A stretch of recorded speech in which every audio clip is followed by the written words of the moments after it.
Hello everyone, let's talk about the best feature in each Soulsborne game. Let's start with Demon Souls. Believe it or no, I have no clue what is the best feature of this game. I know about bad feature, but I have not even a smallest idea about the best feature of this game. In the beginning I want to say locations or maybe lore, but then I realized that Dark Souls 1 demolished Demon Souls when it comes to locations and lore. After thinking for a while, I would say that Demon Souls has the best mob placement logic, I would say. I'm not saying that they have some kind of mind-blowing placement. What I'm saying is that, for example, in Dark Souls 1, both in Darkwood Garden and in Crystal Cave, there are blue golems. And in Demon Souls, you won't find, for example, Blue Knight from Boletaria in Latria. Once again, this is the best thing I could think about Demon Souls. If you have anything to say about this game's best feature, feel free to type. Dark Souls 1. I many times say that, and I will say this every single time. Dark Souls 1 has the most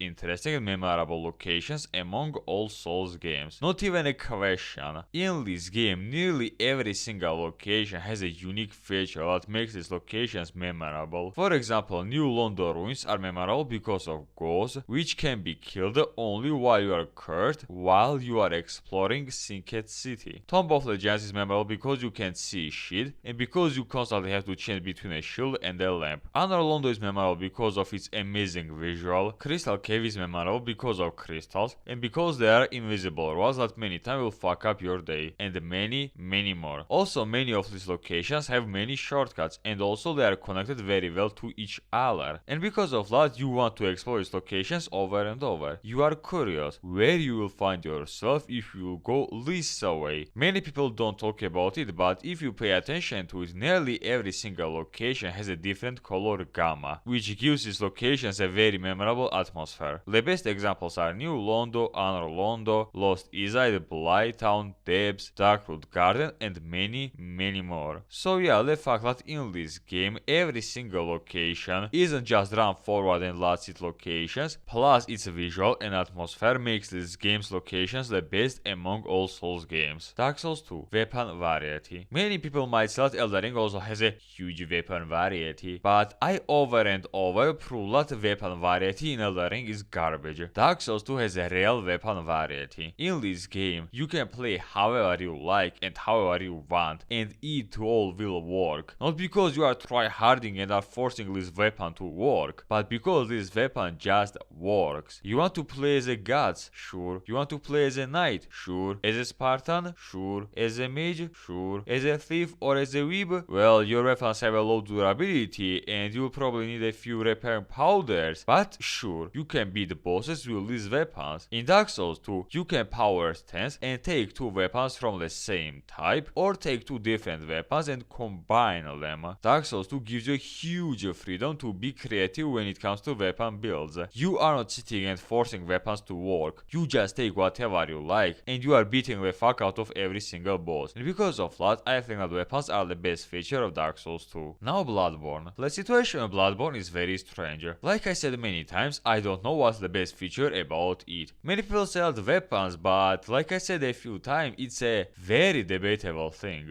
Yes, they look cool and they can transform, and they all have a different animations, I would say. But the problem is that are these weapons useful though? On my second playthrough, I had bolt cleaver and hammer sword at +6, and in both of them I had runes in it. And not only cleaver was much faster, it also did more damage per hit. And I was like, why the fuck would I use this hammer sword when I can take cleaver and beat the fuck from every single boss? The same thing with Ludwig or with Tony Truth. Cleaver is just better no matter how you look at it. In this game, you have to be aggressive. You can't just stay still and wait for boss to finish his wombo combo and after that hit him one time with big weapon. No, you have to be the one who dominates or you will get wrecked. Lastly, this game's combat logic: play aggressive and be rewarded. And big weapons or weapons such as Hunter's Axe, Simon's Blade or Cane are just not worth it. Many people also say that weak points are a good thing, but I absolutely and completely disagree about this opinion. Because of a weak point, you can just stunlock bosses without them being able to fight back. The best examples of this are One Reborn, Amygdala, Ebraitas, and of course Ludwig. Absolutely probably pathetically helpless boss who you can just stunlock to death if you just R1 spam his belly. So I would say that the best feature of this game is,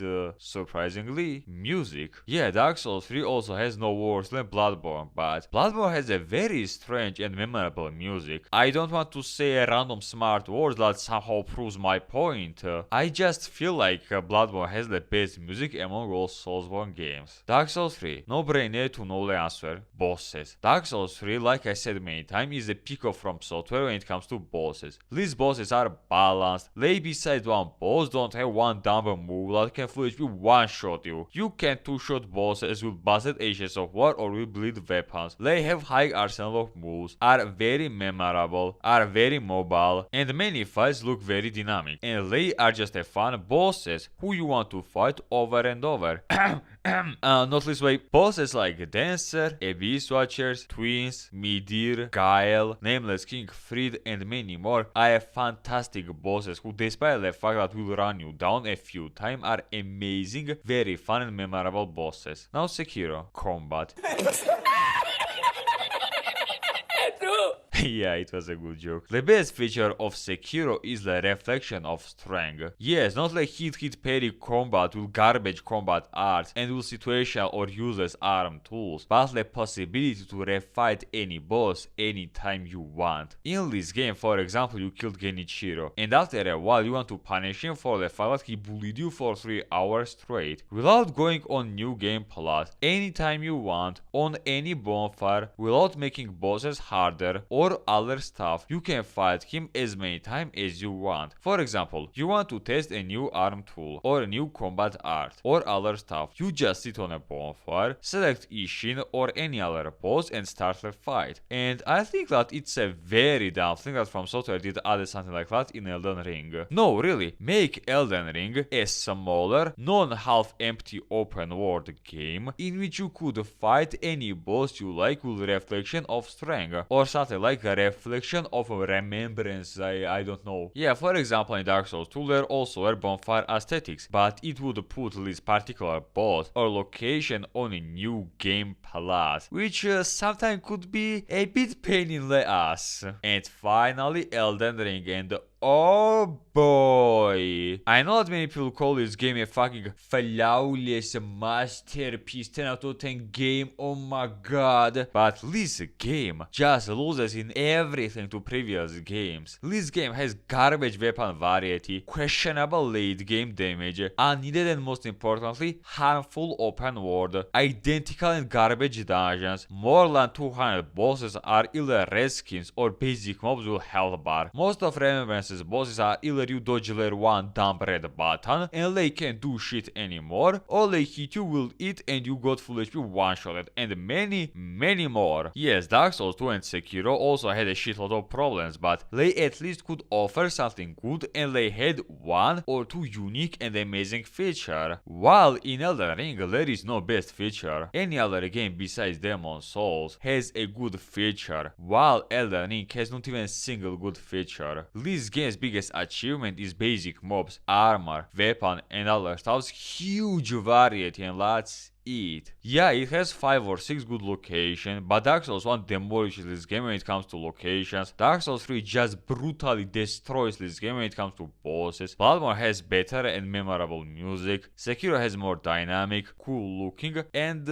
plus minus balanced combat. Dark Souls 2 has a real weapon variety, and not, trust me bro, this weapon is good, just mwah. While in Elden Ring, there is not even a single good individual feature. There is nothing that Elden Ring does better than other Souls games. Yeah, for example, Elden Ring has better bosses than, for example, Demon's Souls, but that's not my point. In this game, just like in Demon's Souls, there is not a single good feature that beats other 6 games. Besides the fact that this game has a huge variety of everything. Type out what you think about my video, or what are the best features for you in each of these games. With this, I will say bye bye to you and I will see you next time.